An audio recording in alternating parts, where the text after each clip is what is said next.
UK से पूछा है रतन बिहारी वाजपेयी। बाबा जी, you are going in silence for 1 year. What is your mode of silence during that time so that we can adjust ourselves? आप 1 वर्ष के लिए मौन में जा रहे हैं। तरीका क्या होगा, कृपया आप हमें समझाइए।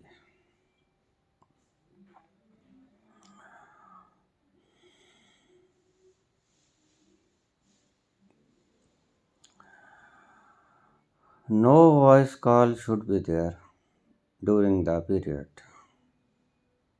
इस समय के दौरान कोई भी कॉल न करे,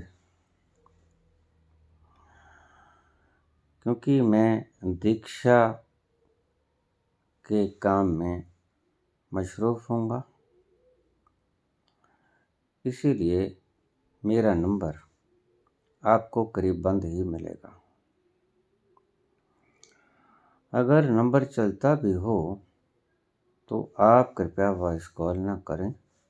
इन case of emergency you can message me at WhatsApp. WhatsApp number is same.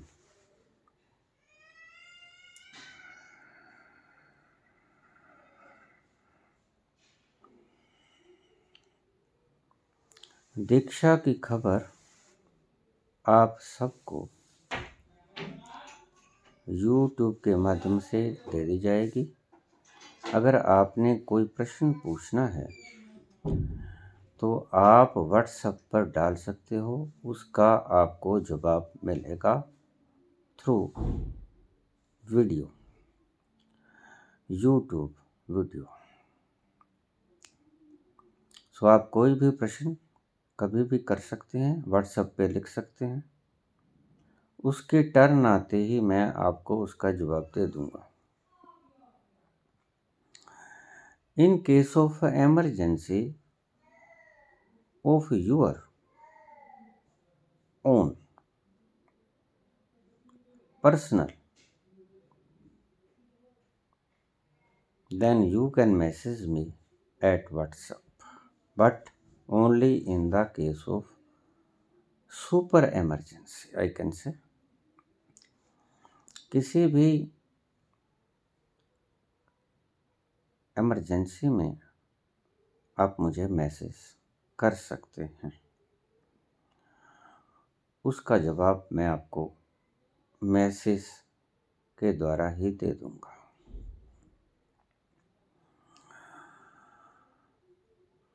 Please wait for 1 year। वैसे कोई विशेष फ़र्क पड़ता भी नहीं है, क्योंकि आगे भी करीब करीब बात तो मैं सभी से ही कर चुका हूँ।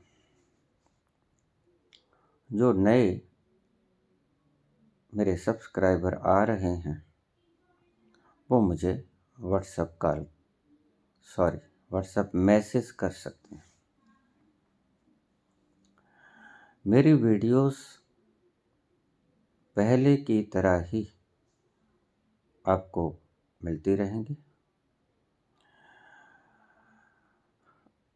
आप प्रश्न कल का दिन भी कर सकते हैं और बाद में भी आप प्रश्न कर सकते हैं। इसमें कोई अड़चन न होगी। कोई विशेष बात कहने योग्य नहीं है, क्योंकि सब कुछ वैसा ही चलेगा। सिर्फ silence of question and answers will be there. Extra जो चीज़ होगी वो आपके प्रश्न और उत्तरों की होगी।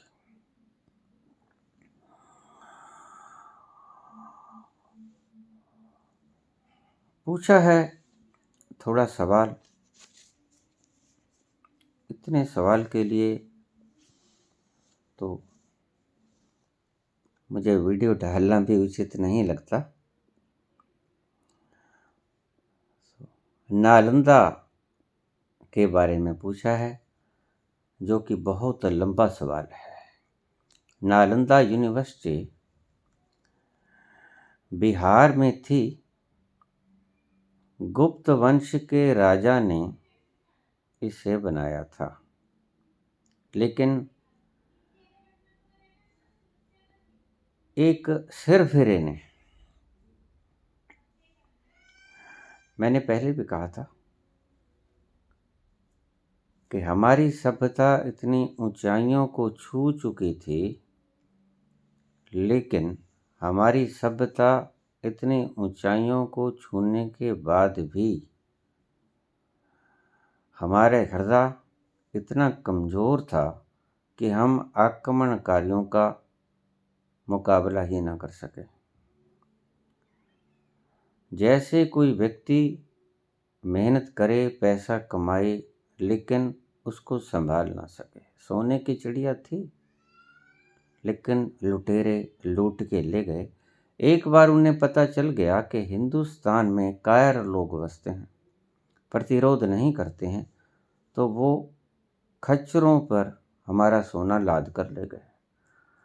सोमनाथ की मूर्तियां तोड़ते रहे, खच्चरों पे ले जाते रहे, और हमारे ब्राह्मण देवता जो कहते थे नैनम छिंदन्ति शस्त्राणि नैनम दहति पावका न चैनम क्लेदन्त्यापो न शोषयति मारुता, हाथ में माला पकड़े राम राम राम राम हरे कृष्णा करते रहे। ऐसा था हमारा पुराना धार्मिक ढांचा। सामाजिक भी साथ ही करूँगा। जब धार्मिक ढांचा कमज़ोर हो जाए तो समाज तो कमज़ोर हो ही जाता है। तो नालंदा यूनिवर्सिटी इतनी प्रसिद्ध यूनिवर्सिटी थी कि जैसे हम कैम्ब्रिज, ऑक्सफोर्ड पढ़ने के लिए जाते हैं, ऐसे ही बाहर के मुल्क से चीन, जापान और बहुत से मुल्कों के बच्चे हमारे यहाँ नालंदा यूनिवर्सिटी में पढ़ने के लिए आते थे। सभी प्रकार के सब्जेक्ट थे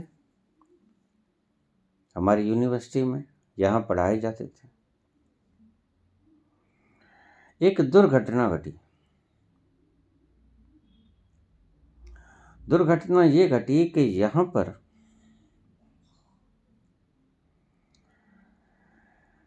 जब खिलजी आया तो वो बीमार हो गया, ज़्यादा बीमार हो गया। हकीम उसके पास थे, लेकिन उसके पास उसके हकीमों को खिलजी की बीमारी का ना पता लगा और खिलजी की बीमारी का इलाज वो न कर सके। आखिर में उन्होंने सोचा कि नालंदा यूनिवर्सिटी में आयुर्वेद की बहुत चर्चा होती है कि यहाँ बहुत बढ़िया आयुर्वेदिक डॉक्टर्स हैं, वैद्य हैं, इनसे दिखा लिया जाए।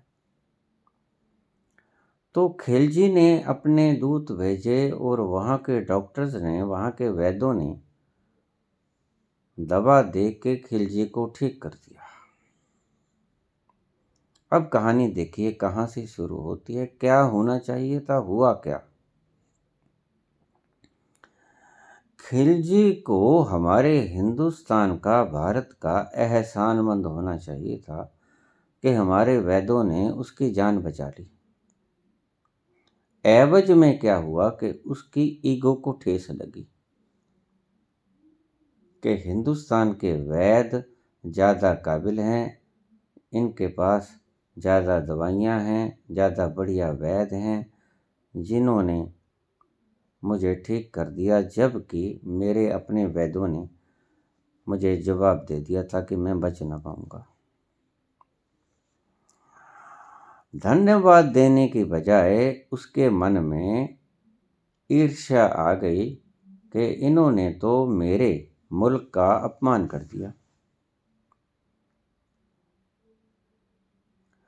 वो इस अपमान को, यद्यपि अपमान तो नहीं था, लेकिन उसने अपना अपमान समझा कि खिलजी के पास इतने अच्छे वैद्य नहीं जितने नालंदा यूनिवर्सिटी के पास हैं। तो नालंदा यूनिवर्सिटी को उसने इसी ईर्ष्या के कारण आग लगा दी। 3 मंजिली इमारत थी नालंदा की लाइब्रेरी की। इतना ज्ञान, इतना भंडार हमारे मुल्क के पास था कि उसकी किताबें 3 महीने तक लगातार जलती रहीं।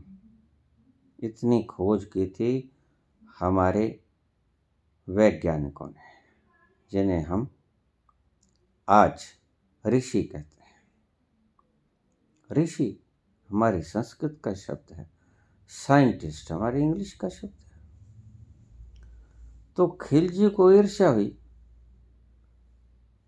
कि हिंदुस्तानी वैद्यों ने मुझे ठीक कर दिया, मेरे वैद्यों ने मुझे जवाब दे दिया कि तू बच ना सकेगा। तो उसने नालंदा यूनिवर्सिटी को ही आग के भेंट कर दिया।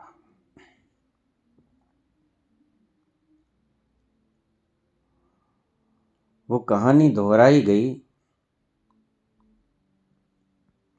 कि भैया चिड़िया ने अपना घोंसला बना लिया और बंदर से बोली कि भाई तू बारिश में धूप में भौंकता फिरता है, तू अपना घर बना ले। तो उसने भैया का घर उजाड़ दिया।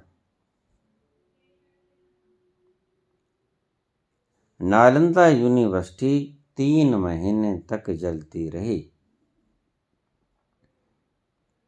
संक्षेप में, विस्तार में कभी बाद में आपको बताऊंगा। और बहुत सी बातें हैं नालंदा से युक्त। किसी ने पूछा है, छोटे छोटे प्रश्न मैं आपको दोहराऊंगा। किसी ने पूछा है कि पृथ्वी की उम्र कितनी है। पृथ्वी की उम्र 4.543 अरब वर्ष है। पृथ्वी की उम्र 5.543 4 अरब 543 अरब वर्ष। 4 अरब 543 अरब वर्ष। और सूर्य की 6 अरब 03 अरब वर्ष। और चंद्रमा की 4.53 अरब वर्ष। पृथ्वी 4.543, सूर्य 4.603 और चंद्रमा 4.53 अरब वर्ष। साइंटिस्ट कहते हैं कि इतनी उम्र है। अपना ढंग है इनकी मेजरमेंट का, बहुत लंबा चौड़ा फार्मूला है। समझाऊंगा तो आपके बहुत से प्रश्न रह जाएंगे। हमारे सौर मंडल में शनि है बृहस्पति के बाद सौर मंडल का सबसे बड़ा ग्रह। हमारी सौर मंडल का सबसे बड़ा ग्रह बृहस्पति है। उसके बाद का ग्रह शनि है। और शनि के आपको जानकर हैरानी होगी कि व्यास में पृथ्वी से 9 गुना बड़ा है। 9 पृथ्वियां शनि में समा सकती हैं। 62 चंद्रमा शनि की परिक्रमा करते हैं जो खोजे गए। उनमें से 53 आधिकारिक रूप से नामित हैं, उनके नाम रखे गए हैं 53 के। 9 के अभी नाम नहीं रखे गए। टाइटन शनि का सबसे बड़ा चंद्रमा है सौर मंडल में। टाइटन उसका नाम है। मुझे जहाँ तक मैं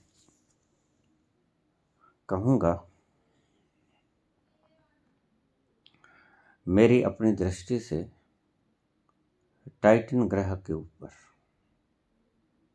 जीवन की संभावना हो सकती है। शनि के टाइटन ग्रह के ऊपर, टाइटन चंद्रमा है उसका, तो चक्कर लगाता है शनि के। मेरी अपनी दृष्टि में टाइटन के ऊपर जीवन मिल सकता है वैज्ञानिकों को।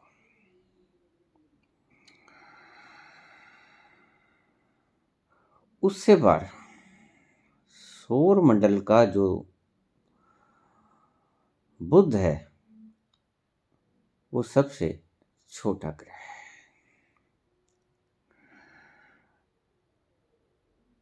लेकिन जो चंद्रमा है वो बुध से भी छोटा है। पृथ्वी सूरज से करीब 147 मिलियन माइल्स दूर है। उसको हम कह सकते हैं कि 14 करोड़ 96 लाख किलोमीटर। वैसे 10 crore miles away from sun, earth is 10 crore miles away from sun. लेकिन अगर बिल्कुल ठीक से मेजरमेंट इसका किया जाए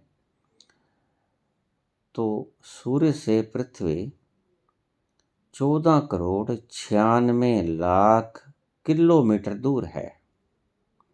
mercury 214.21 million kilometre, Jupiter 891.06 million kilometre, Mars मंगल 126.77 मिलियन किलोमीटर, वीनस शुक्र 229.77 मिलियन किलोमीटर, सैटर्न यानी शनि बहुत दूर है 1.6213 बिलियन किलोमीटर। क्योंकि ये सूर्य के करीब पड़ते हैं इसलिए पृथ्वी से दूर हैं। प्लेटो 5.25 billion kilometre, Neptune 4.51 billion kilometre, Uranus 2.87 billion kilometre. इनमें से जो प्लेटो ग्रह है वो ग्रहों की, नक्षत्रों की श्रेणी में से निकाल दिया गया था, तो इसकी दूरी आप न गिनिए। पृथ्वी की उम्र 4.543 अरब वर्ष है।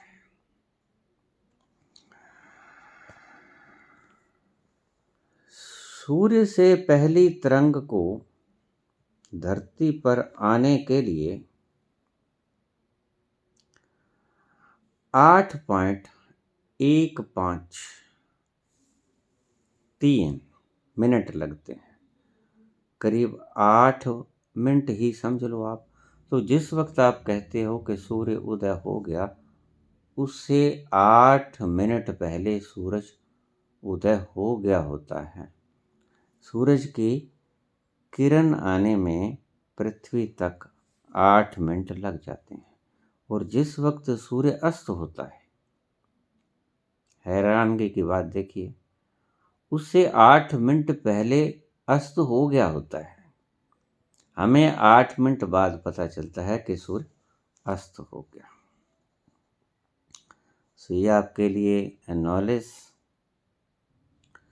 सूर्य की सतह का तापमान 5778 डिग्री सेल्सियस है, सतह का। अगर इनर पोर्शन का तापमान लिया जाए तो आप हैरान हो जाओगे, आप सुन भी ना सकोगे। Millions degree Celsius. भीतर की सतह से, भीतर की इनर कोर से बाहर की सतह तक आने में लाखों साल लग जाते हैं। भीतर की कोर से कहाँ से आती है ऊर्जा, कोई पता नहीं। आज तक किसी वैज्ञानिक को कोई पता नहीं कि सूरज के भीतर से इनर कोर में से प्रकाश आता कहाँ से है, ऊर्जा आती कहाँ से है। उसके भीतर का तापमान लाखों डिग्री सेल्सियस, बाहर का तापमान 5778 डिग्री सेल्सियस। एक और मजे की बात बता दूं, सर्दियों में आप तो ये समझते होंगे कि सूरज पृथ्वी से दूर चला जाता है इसलिए सर्दी हो जाती है। आप गलती में, काम उल्टा है। सूरज से पृथ्वी करीब होती है सर्दियों में। गर्मियों में सूरज से दूर होती है पृथ्वी, सर्दियों में सूरज के करीब होती है पृथ्वी। इसके बावजूद सर्दी होती है। करीब होने के बावजूद सर्दी होती है और सूरज के दूर होने के बावजूद गर्मी होती है। उलट काम है, क्योंकि पृथ्वी अंडाकार है, गोल नहीं है, पृथ्वी अंडाकार है।